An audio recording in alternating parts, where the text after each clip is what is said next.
You're listening to Heroes in the Moment. What's up, heroes? I'm Michael. And I'm Nathan. And today we're breaking down and reviewing the entire season of The Mandalorian, being numbered chapter 24, The Return. Season 3. Season 3, The Return. Season 3. That's crazy, man. Yup. Another season, another series. Another series. I think this was like our 16th season. Wow. A season, yeah. That we've been breaking down every stuff. Wow. season. That's impressive. That's impressive. That's a lot of stuff. Grinding. But we're getting into The Return. So intro, initial reactions. Okay. I'll start off because I absolutely love this episode. Yeah, I know you liked it more than me. I loved it. I really genuinely loved it. I mean, it's one of my favorite Mando episodes, really. Really? I loved it. I mean, the action was awesome.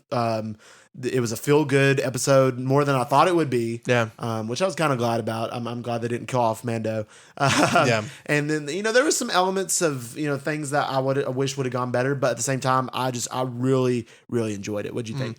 I'll start with what I really liked. I liked the action. I thought action was great, and that really took up the majority of the episode. Right. But I feel like that was also a con, because my biggest con was that it was paced very oddly, Okay. It moved way too quickly. I felt like Moff Gideon went out way too quickly. I felt like some of the dialogue was a little cheesy, and I wish they just would have spent some more time like building up to the action. You know? So, but I did like the episode, and I thought it was a decent finale. That was the kind of the purpose of the last episode, was the build up to the action. Is kind of how they did that. But I understand where you're coming from for sure. But I just think, the action was just so cool in the way that it did everything. And it looks good. It just was visually awesome. And I just really, really liked it. Yeah. So let's get into the episode. We'll break it down and we'll talk about what happened and goes on into this episode. Okay. So first off, we see our guy, Jango Fett, who looks just like him. He goes into space. Axe Wolf, right? Axe Wolf, something like that, yeah. He goes into space and orders a Bo-Katan. Not sure how he got all the way up there with his jetpack. I was thinking that the entire time. Maybe he just had more fuel. Like how he flew all the way up there, All and then the the way other up to guys, space, man. when they were chasing the kid, that the raptor had got, like they just sputtered out. Maybe they didn't have as much at the time, and they were just going off. It's like a next gen full pack. That's true. They do have better materials and stuff. They weren't scourging as much, and they had Imperial technology. So maybe, I don't know. Anyway, so he went up there and he told the other Mandalorians that they have to get to the ground. There's no way they'd win an air fleet because he's sending TIE interceptors after him and everything going on. And so they go out, and then he takes in his the Star Destroyer. I thought he was going to die. I did too. Captain going down with the ship, know, but he did not. So that was good. amazing. There's no reason to kill himself over that. No, definitely not. All right, then we go off and we get one of the coolest scenes, and you can't deny it. Din's escape. Oh, dude, that was dope. Yeah, him getting the knife. The whole knife combat in this episode was amazing. It was cool. Yeah, it was so cool. It's necessary because everyone has Beskar armor. For sure. You got to get under the neck. You got to get under the neck or under the plates or whatever. However you got to do it. But just the combat in this episode was really, really good. Yeah, I liked it and I enjoyed it. And so he escapes. And Grogu ends up helping him. Oddly enough, that was funny. I'm not sure how Grogu got there. First of all, why was he there? I don't know. That felt like plot armor. Just when he was about to die, it's like no, and then it's like where'd you come from? Where did he come from? And why is he? I know that Din had him hide whenever the initial Dark Troopers came in to fight. I know he had him say get down and get away. So maybe that he followed him. He went into the base when he wasn't supposed to. I don't know exactly what happened there. No, it's just a no. He just said no. Which was funny. His head, no. Can't hate Grogu. Gotta love Grogu. I love him inside IGN. Love him, man. He's a dope. Unfortunately, we lost that, but maybe we'll get it again. We hope to. We hope. All right, next up we get R5 is a flipping legend. Dude, legend. He helps. Din calls him. He's like, I need you, man. I can't understand you, but I need you, buddy. Yeah, he's like, I don't speak. Was it binary? Binary. Yep, binary. He doesn't speak it. They needed C-3PO over there. But he come in. He's talking to him, telling him to where he can find Moff Gideon and all this stuff. Yeah. And he ends up helping him out and get him to where he needs to be. And then he gets him to Mando gets a hallway scene. And it was This was my favorite part of the episode. It was my favorite part. I thought it was done beautifully. It was Phantom Menace flashbacks. Yes, like really cooler. R5 next shield. Yep, like calling the next like shield, wave after wave after wave, just killing, using different methods of weaponry. I know. Too, like one level it was knife. He beat him, then he'd take their weapon. Took the weapon. Yeah. One level it was like the electric shock thing in a shield. Next one was a gun. It was awesome. Man. Yeah, the choreography was great. Yep, and I really enjoyed that part. It was amazing. Next shield. Yeah, I honestly thought he could have died there. You think he could have died there? I was a time. Yeah. I don't think. I thought he might have got hurt, and that would lead to him maybe to death his by demise Gideon. by Gideon. Yeah. That's what I was thinking. I didn't think he would die in that particular scene, but that was scene. I mean, nobody can deny that was a really, that was I loved awesome scene. All right, then we go into this sequence of we find out why these barriers are there, and that there's these clones were not Snape. Always was not Snoke, but they were Moff Gideon clones with experimental use of the Force, with the Force within them. Yeah. So I mean, interesting. I'm just kind of confused about like the motives. Like, why would you want more of yourselves? Does he want to establish like an empire within the empire? His own himself? kind of army of himself to where he knew he could control it, which is interesting too because he was like. Trying to get rid of this clone program is what he seemed like, but he's actually doing his own thing, which is really cool. Which also has an explanation for his death, which I'll explain in a minute. He's not dead. Of course not. No, he's not dead. So he, we see the clones, and then Mando takes in his own hands and destroys what he had there, which was cool. Yeah. And then we cut over to Bo-Katan and the rest of the military and the rest of the people of Mandalore finding refuge in what seems to be the gardens of Mandalore, where these people were hiding out. That was cool. It was beautiful. It was pretty to see like the Earth the planet is actually capable of supporting life. And grew up sprouting plants all on its own and all these things, and this is where they've been taking safe havens and stuff in the past. That was really cool. I enjoyed seeing that. It was enjoyed beautiful. Seeing all of we these farmed all this. Yeah, they farmed. I will say it was beautiful, but I feel like a lot of this episode was just like cheap set designs. I feel like it was pretty clear that besides like when he's going in, he's fighting the stormtroopers in the beginning. I feel like it was just very noticeable that these were set designs, and that kind of turned me off a little bit. I don't think they were. I feel like they saved the money for like the CGI of the fights, really. I don't think they did. I really don't, because the last two episodes, this one and then the last episode being the spies, they both, I think the visuals the and last sets one were a lot really better. Good. I thought they were the same sets. Though. Like That was almost the thing. every scene in this episode would be like them walking around a corner, and you wouldn't get like really a big shot. So I don't know. That's kind of how I felt. don't think I saw any of that. I enjoyed the majority. I think it looked good.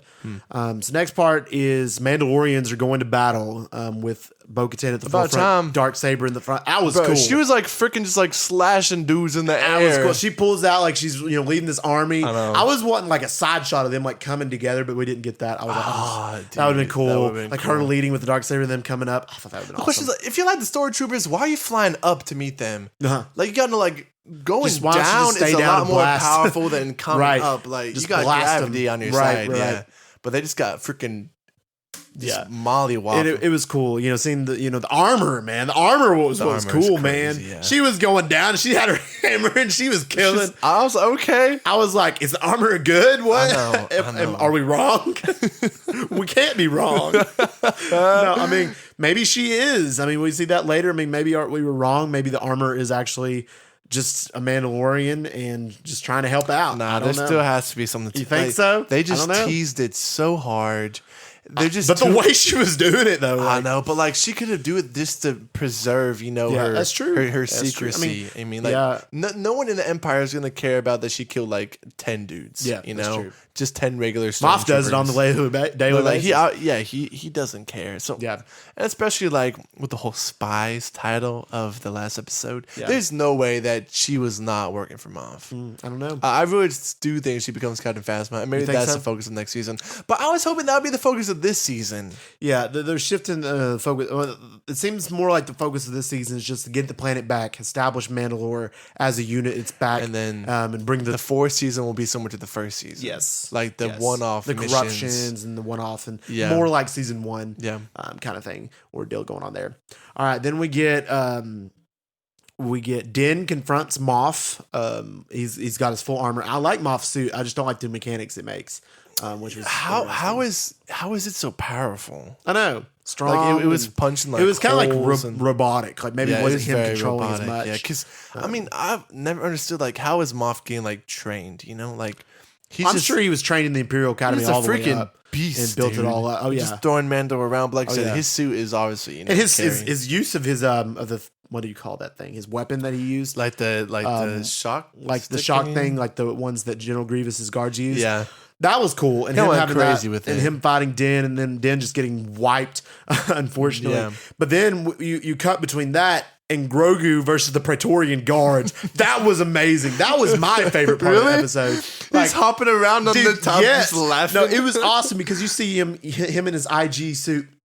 And him going in, and then the Praetorian Guards following him in, and then Din forced to fight Gideon while they're fighting in, and then you just start IG tries, and he does pretty decently, but then he gets destroyed, and then he's using the Force and throwing him around, and then he jumps up there and running around the thing. That was my favorite part of the episode, man. I was like, yes, he's giggling as he's running up top. It was funny. I wanted him to get rid of one of them and then get his weapon, like one of the electric things, and start fighting with that weapon. I wanted to see that, but he's still young. We have to remember that they can't force his age.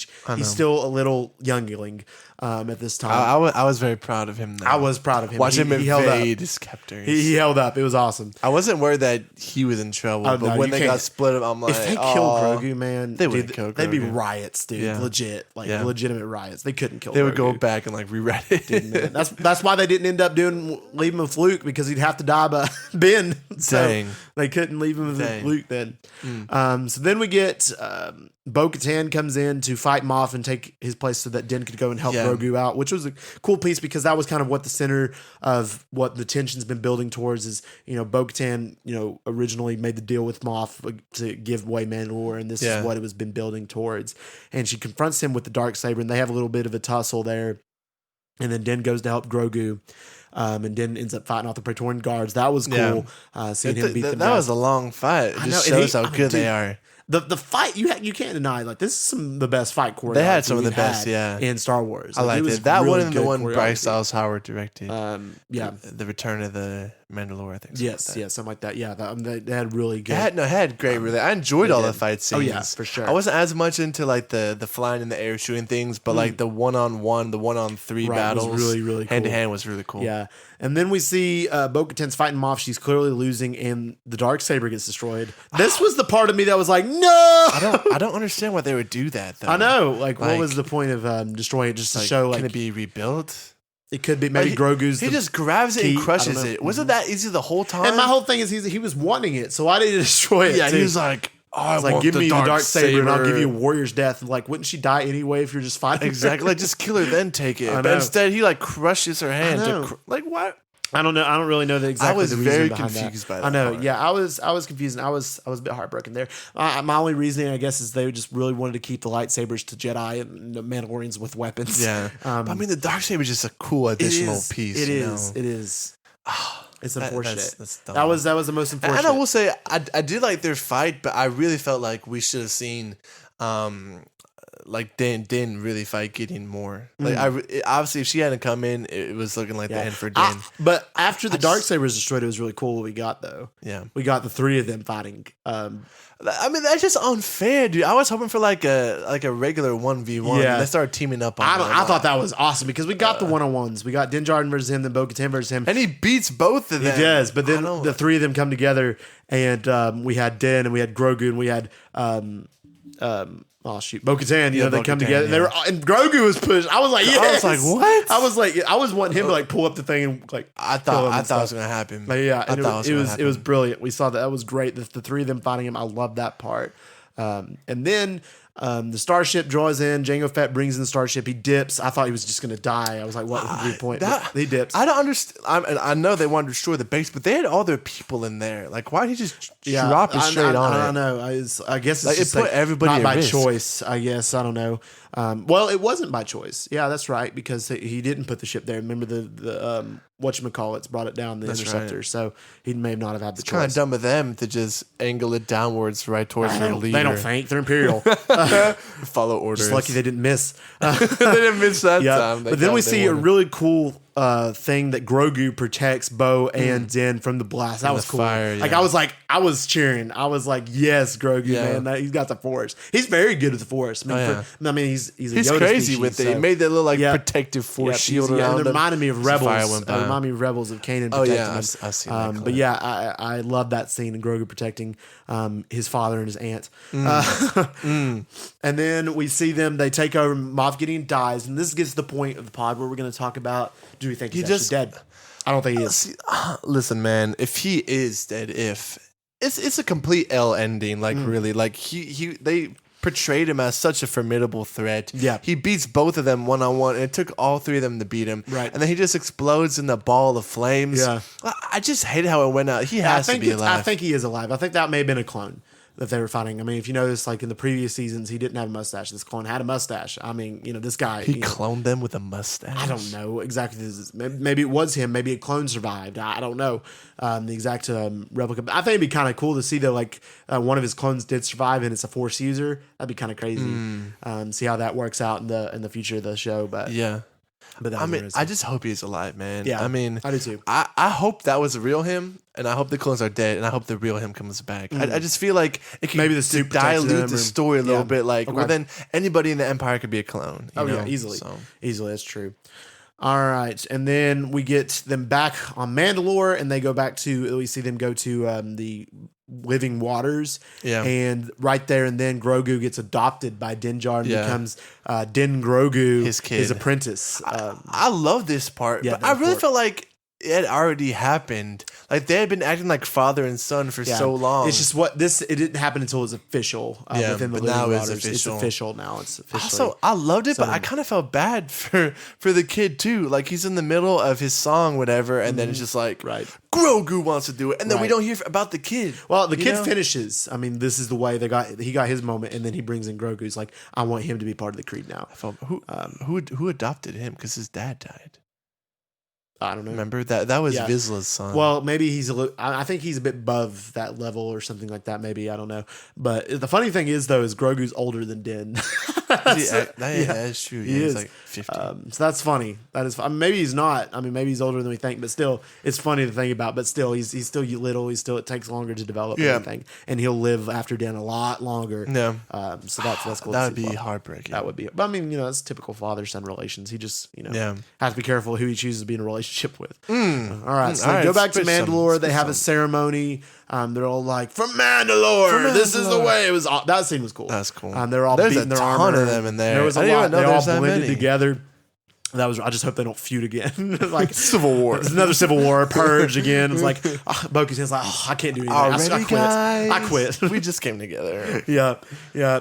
All right, then Mando and Grogu go off, and Armor's like, you gotta live. He's got to learn the creed. He's got to learn these things as an apprentice. So that's what season 4 is probably going to build about, him teaching Grogu the ways of the Mandalorian, being an apprentice of him, and then also doing some of the things for the New Republic, and then also maybe some of the dealings with maybe the armor, or something another, maybe Moff Gideon clones or something along those lines. Yeah. as well. I do think season 4 would be the last season. It has to be. Because the movie is going to be the last that accumulates everything, including the Ahsoka show, Book of Boba Fett, all that stuff. So I think season 4 will be the last, and we'll probably get sooner rather than later. Fill in, we're thinking Moff Gideon again. Maybe Moff Gideon. Maybe they continue the Thrawn era. I don't know. Man, I'm really disappointed that they didn't do anything with armor this season. I know. Like really, like they Maybe just, we're they just hinted at it so hard. they didn't mean to. Maybe they were just It was unintentional. unintentional. It could have been. I don't know. But it does definitely seem. I mean, I know Dave Filoni and Jon Favreau, which it really seems like Dave Filoni did not have a lot of dealings with the season. If you notice, like his name is not on a lot of the credits. And that's why I feel like still it suffered a little bit. I think it's still the bottom. I Okay. still think 2 and 1 were better. I agree. I do agree. It's the weakest. I was thinking the other day. This season reminded me a lot of Amazon's Rings of Power. Okay. It had good source material, but every episode just kind of felt like a filler. Like it was. I wouldn't use the word filler. I just use not as good story building. Because it wasn't really filler this season. There was a couple filler episodes, but then at the very last minute, they'd have like a scene that progressed the story. But it felt like one step, forward, but then 2 steps back the next episode. So I feel like the story between the individual directors of the show were just kind of unsure about where they were taking it. So especially with the Jack Black episode, that one. Number 7, it just feel like they'd get to somewhere, then 2 steps back, and then it'd be a little filler, but then they'd have a tiny bit. I agree. So they didn't know what they were doing, I believe, until the last 2 episodes. 2 it episodes felt like, they were building towards. I agree. Whereas even though 1 wasn't as complete a story, it was just a bunch of it felt different better. things. It felt better, right? I agree, and we'll talk about that when we get to the ratings some more. So then we get Mando working for the New Republic on a need-to-need basis. Independent contractor. He's a bounty hunter by trade, and we get the fix of IG-11 back, and as the new Navarro, Marshall. That was cool. Marshall, back. And then he's given a cabin on Navarro, and he's sitting there. And then you have a Looney Tunes ending with the whole. Which I like that. Him being the dad, and it was wholesome. Maybe wholesome. That's the word. Yeah. It was a very wholesome ending. I like the ending of Grogu just picking up the frogs. It's his kid. It's his son now, and their family. Yeah. And then we'll have to see how that changes in the next season. So that was the end of the episode. Like you said, it is the weakest season, but I wouldn't say it's bad. I wouldn't say it's bad, but obviously it's not great.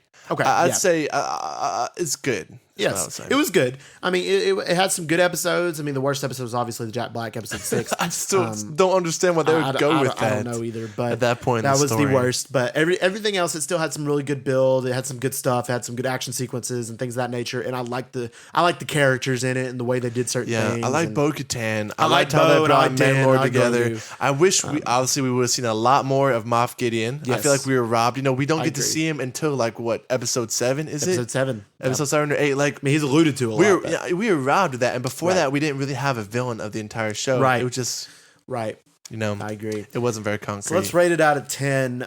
So when thinking in a whole perspective, I would give season 1 an 8. I would give season 2 a 9. I think I would give this one a 7 out of 10. 7 out of 10. I think that's solid. I mean, still, it struggled at a lot of things. I thought it would be better than it was, and I feel like it could have been a lot better. But I still enjoyed it, and there was a lot of really cool moments that came out of the season. I'll give it a 7 out of 10. For sure. I'm thinking, obviously, I like to rank a little harsher. I'll probably give 1 about a 7, and then 2 about an 8. So with that considered, I'll probably give this one about 6. Like I said, there's some good episodes. I liked where the story ended up, but when it comes to the villain and then just the story throughout, it just didn't feel too connected. And that struggle with that. And like I said, I think it's due in part because Filoni just wasn't actively involved in every step of the process. I know, he was not actively involved as much. Like, the story, it didn't connect very well episode to episode. Yeah. So, like, 4 has to be the last one. But, like I said, I have no idea what they'll go with that one. Yeah. Because, like, this one didn't end with any really I think it'll go with go back to the roots, is what they'll happen in the next season. And then at the very end of that, big in the first place. At the very end of that, Ahsoka's going to recruit Mando for a big thing that's going to come. Okay, yeah.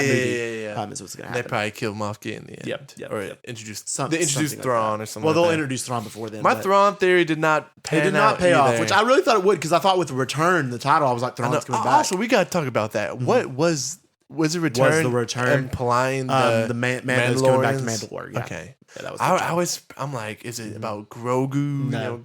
It was Mando's coming. Okay. It was the Mandalorians coming back to Mandalore. Was the return. Okay, well, that makes sense. Yeah. So overall, not as good of a season, but I didn't hate it. There's certain elements I didn't like, but I really liked the finale, so I give that some hats off to that more than you did, but I still give some hats off to that. But I am excited to see what the future does, and I'm really excited for.